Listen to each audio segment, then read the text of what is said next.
Pondok pesantren Al-Zaitun di Indramayu gempar dan bikin geger. Bahkan tidak sedikit yang mengatakan pondok pesantren sesat.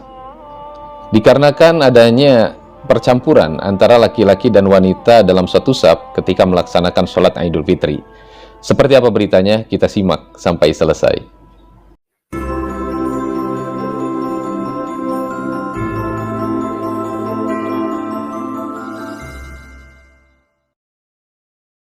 Puji Tuhan, Shalom, Assalamualaikum warahmatullahi wabarakatuh. Om Swastiastu, Namo Buddhaya, salam kebajikan. Dan di sini kembali berjumpa dengan saya di channel Perianto Zamasi. Teman-teman, Bapak Ibu, saudara-saudari dimanapun Anda berada pada kesempatan malam hari ini, tentunya kita semua sudah mendengarkan ya soal pondok pesantren Al-Zaitun yang viral beberapa waktu yang lalu. Katanya sih viral karena dengar-dengar ya bahwa pendiri daripada pondok pesantren Al-Zaitun ini sepertinya agak berbeda dengan pendiri atau bahkan ustadz-ustadz yang lain, teman-teman ya. Katanya begitu karena kita kan tidak terlalu tahu soal itu, sehingga viralnya itu dikatakan bahwa Ponpes ini ya, Ponpes Al-Zaitun ini sepertinya ada ajaran yang tidak sesuai dengan Islam yang sebenarnya. Teman-teman, ini saya baru pertama kali mau membahas soal Ponpes Al-Zaitun ini, dan untuk lebih mendalamnya lagi atau selengkapnya lagi, mari kita akan dengarkan terlebih dahulu video yang satu ini, dan ini dia. Sedang menjadi berita yang sangat hangat, viral di mana-mana di media sosial tentang pelaksanaan sholat Idul Fitri yang dilakukan di salah satu pondok pesantren terbesar di Asia Tenggara yang berada di Indramayu, yaitu Pondok Pesantren Al-Zaitun. Mengapa hal ini bisa menjadi viral? Dikarenakan beberapa unggahan video dan kemudian ada yang memotong-motongnya serta memperlihatkan di mana adanya di dalam satu saf sholat tersebut ada seorang wanita.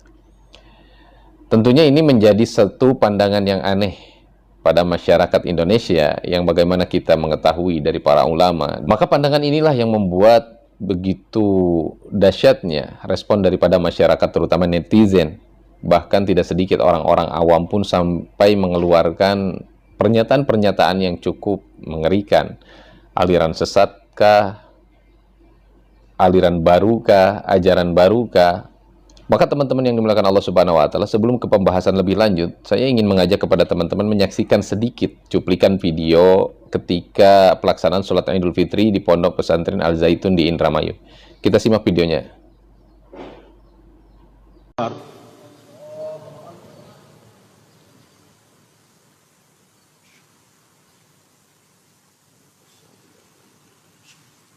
Ya ayyuhalladzina amanu kunu ansarallah.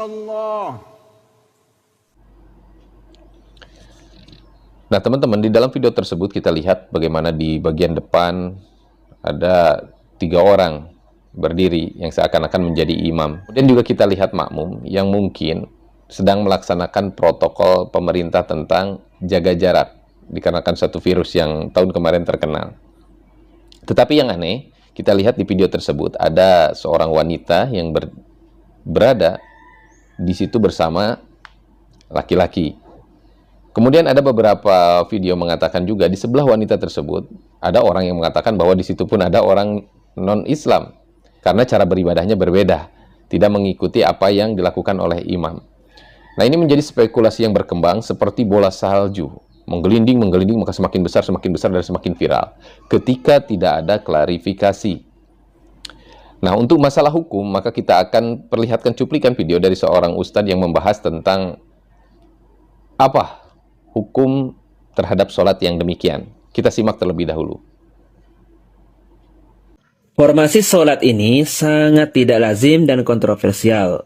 Banyak orang mempertanyakan mengenai legalitas hukum secara fikih, apakah sah atau tidak.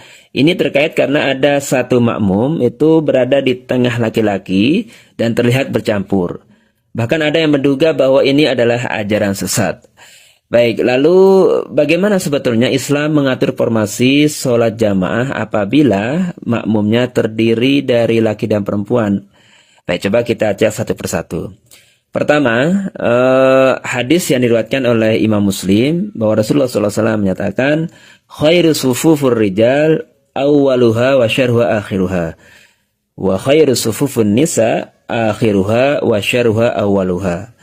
Bahwa saf terbaik bagi laki-laki itu adalah di depan, bukan berada di belakang. Sebaliknya, kalau perempuan itu harus berada di belakang, bukan berada di depan. Lebih jauh lagi, Nabi menyatakan, akhiruhunna min haitsu akhrahunallah.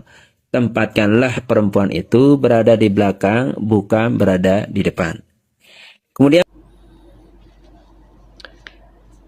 teman-teman yang dimuliakan Allah Subhanahu wa Ta'ala, hal ini tentunya menjadi satu pandangan yang cukup asing dalam pandangan kita, apalagi banyak di antara kita mungkin yang awam, terutama terhadap madhab, sehingga banyak teman-teman yang bertanya, madhab apa yang diikuti oleh Pondok Pesantren Al-Zaitun?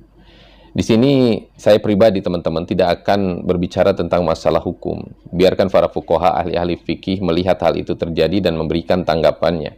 Kemudian yang kita inginkan adalah bentuk klarifikasi daripada pondok pesantrennya tersebut. Karena apa? Karena di salah satu video pun justru yang memberikan klarifikasi adalah Ketua MUI Indramayu atas viralnya berita yang terjadi. Teman-teman yang dimuliakan Allah Subhanahu wa Ta'ala, dalam video ini saya ingin bercerita tentang satu cinta para sahabat radhiyallahu anhum ajmain yang begitu menyatakan cintanya kepada Rasulullah sallallahu alaihi wasallam bukan hanya dengan ungkapan cinta, tetapi dengan cara mencontoh. Maka para sahabat ini kehidupannya adalah bukan hanya meniru cara Nabi beribadah saja, tapi juga meniru muamalahnya Nabi, muasyarahnya Nabi, dan juga meniru akhlak Rasulullah Sallallahu Alaihi Wasallam. Oke, saya potong dulu teman-teman ya. Setahu saya pondok pesantren Al-Zaitun ini adalah pondok pesantren yang terbesar se-Asia Tenggara. Kalau saya tidak salah teman-teman ya. Lalu kemudian yang saya tahu lagi soal pondok pesantren ini adalah di sana tempatnya Saifuddin Ibrahim ya, pernah menjadi guru agama atau mengajar di pondok pesantren yang besar ini ya. Tempatnya kalau nggak salah itu di Indramayu teman-teman ya. Lalu kemudian kita tahu ya Pak Pendeta Saifuddin Ibrahim dulunya mengajar di situ, dan akhirnya setelah dia mengajar di situ dan dari pondok pesantren itu juga terakhir kali Saifuddin Ibrahim menjadi seorang guru agama, karena kemudian dia menjadi percaya kepada Yesus sebagai Tuhan dan Juru Selamat, dan akhirnya dia dibaptis, dan saat ini dia menjadi seorang pendeta ya, tetapi tidak tinggal lagi di Indonesia tetapi di Amerika, oleh karena ada beberapa hal yang akhirnya Pak Pendeta Saifuddin Ibrahim menetap di Amerika Serikat teman-teman. Oke, kita akan dengarkan lagi apa yang mereka bahas soal Ponpes Al-Zaitun ini, dan ini dia videonya. Ada satu kisah luar biasa datang daripada sahabat yang bernama Abdullah bin Umar radhiyallahu anhu, yang merupakan anak daripada Sayyidina Umar bin Khattab radhiyallahu anhu, yang sama-sama merupakan sahabat beriman kepada Nabi sallallahu alaihi wasallam. Dan teman-teman yang dimuliakan Allah Subhanahu wa Ta'ala, Abdullah bin Umar radhiyallahu anhu terkenal sebagai orang yang sering menjiplak Rasulullah sallallahu alaihi wasallam karena kecintaannya terhadap Rasulullah sallallahu alaihi wasallam. Keyakinannya terhadap nilai sunnah yang begitu tinggi. Ini yang dilakukan oleh Abdullah bin Umar radhiyallahu anhu. Setelah Rasulullah sallallahu alaihi wasallam wafat, Abdullah bin Umar radhiyallahu anhu ini berangkat untuk menunaikan haji membawa 70 orang kafilah, kemudian 200 ekor unta. Singkat cerita, di satu perjalanan ketika masuk dari padang pasir, tiba-tiba Abdullah bin Umar radhiyallahu anhu memerintahkan untuk berhenti sejenak terhadap para kafilah yang ikut. Maka kita berhenti, kata Abdullah bin Umar, dan kalian lihat apa yang aku lakukan di sini. Maka Abdullah bin Umar turun, beliau berjalan ke arah padang pasir untuk datang terhadap satu pohon yang berada di ujung padang pasir. Setelah sampai di pohon tersebut, maka beliau jongkok dan beliau buang air kecil di situ. Maka setelah selesai beliau kembali kepada kafilah. Maka beberapa orang bertanya, "Wahai Abdullah bin Umar, semoga Allah merahmatimu. apakah engkau memberhentikan perjalanan kami, 70 orang di antara kami ini hanya untuk memperhatikan bagaimana engkau buang air kecil? Maka Abdullah bin Umar mengatakan, betul. Karena sesungguhnya ketika aku berhaji bersama Rasulullah Sallallahu Alaihi Wasallam, di tempat ini beliau berhenti, kemudian beliau berjalan sampai ke ujung padang pasir dan beliau jongkok di bawah pohon tersebut dan buang air kecil. Yang aku lakukan adalah sebagaimana yang aku lihat dan aku meniru Rasulullah Sallallahu Alaihi Wasallam. Masya Allah. Sahabat ini teman-teman yang melakukan Allah Subhanahu Wa Taala bukan hanya meniru ibadahnya saja, sampai para sahabat ini meniru bagaimana cara buang air kecilnya Rasulullah Sallallahu Alaihi Wasallam. Ini adalah bentuk cinta, bukan hanya ungkapan, tapi mencontoh dan meniru apa saja orang yang kita cintai itu dilakukan, maka kita pun akan melakukannya. Nah, teman-teman yang dimuliakan Allah Subhanahu Wa Taala, jika sampai masalah buang air kecil saja para sahabat itu meniru, lalu bagaimana dengan ibadahnya para sahabat radhiyallahu anhum ajma'in? Maka inilah tentang hakikat cinta dan bagaimana meniru orang-orang yang telah kita cintai. Bahkan seorang sahabat yang merupakan bekas budak daripada Rasulullah SAW kemudian beriman kepada Rasulullah SAW. Satu saat dia merasakan kesedihan yang begitu mendalam, wajah yang begitu sedih, sehingga ditanya oleh Rasulullah, kenapa engkau begitu sedih seperti ini? Ya Rasulullah, aku faham tentang hakikat kematian. Siapapun yang hidup pasti akan merasakan kematian. Maka bagaimanalah kiranya nanti? Karena sesungguhnya para nabi ini akan hanya berkumpul dengan para nabi saja. Mereka memiliki derajat yang lebih tinggi. Lalu bagaimana dengan aku? Ini bentuk kecintaan, kerinduan. Maka asbab atau sebab pertanyaannya tersebut, Allah Subhanahu Wa Taala sampai menurunkan ayat yang mana artinya barang siapa taat kepada Allah dan Rasulnya akan bersama-sama dengan orang yang diberikan kenikmatan, yaitu para nabi, orang-orang siddiq, orang-orang soleh, dan mereka adalah sebaik-baiknya teman. Sehingga Rasulullah Sallallahu Alaihi Wasallam pun senantiasa bersabda kepada para sahabat, man ahya sunnati faqad ahabani wa man ahabani kana ma'iya fil jannah. Barang siapa yang menghidupkan sunnahku, sungguh ia cinta kepadaku. Barang siapa cinta kepadaku, maka akan di surga bersamaku. Meniru Rasulullah Sallallahu Alaihi Wasallam adalah bentuk rasa cintanya para sahabat radhiyallahu anhum terhadap Rasulullah Sallallahu Alaihi Wasallam. Ini sesuai dengan firman Allah Subhanahu Wa Taala di dalam Al-Quran, Qul in kuntum tuhibbunallaha fattabi'uni yuhibbukumullah. Al-ayah.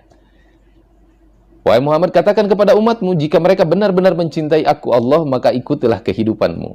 Maksudnya adalah untuk mengikuti kehidupan Rasulullah Sallallahu Alaihi Wasallam. Dari beribadah, muamalah, muasyarah, dan meniru akhlaknya Rasulullah Sallallahu Alaihi Wasallam. Maka melalui video ini, teman-teman, mudah-mudahan kita semua Allah Subhanahu Wa Taala berikan pemahaman dan Allah Subhanahu Wa Taala berikan hidayah. Semoga diri kita ini bisa meniru Rasulullah Sallallahu Alaihi Wasallam sebagai orang yang telah memberikan begitu jasa luar biasa, sebagai nabi yang penuh dengan kemuliaan, yang mana setiap contoh kehidupannya adalah contoh kehidupan yang terbaik. Assalamualaikum warahmatullahi wabarakatuh.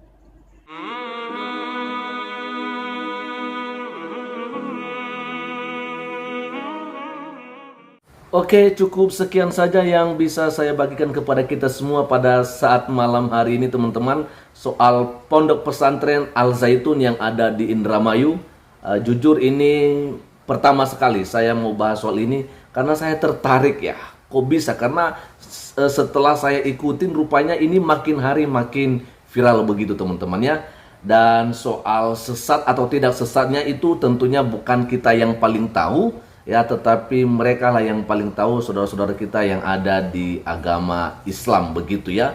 Karena katanya sih ada perbedaan ketika hari Raya Idul Fitri ya, bagaimana cara sholatnya begitu, yang akhirnya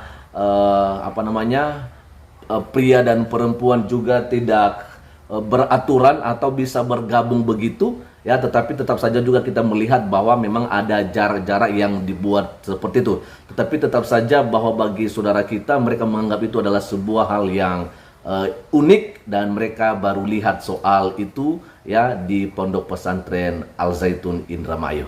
Ya, bagaimana tanggapan teman-teman? Tentunya ya bebas untuk memberikan yang namanya tanggapan atau komentar, tetapi tetap saja dalam koridor ya, tetap kita mengedepankan yang namanya etika dan sopan santun. Sekian saja, selamat malam, Tuhan Yesus memberkati kita semua. Shalom, assalamualaikum warahmatullahi wabarakatuh. Om Swastiastu, Namo Buddhaya, salam kebajikan, NKRI, harga mati.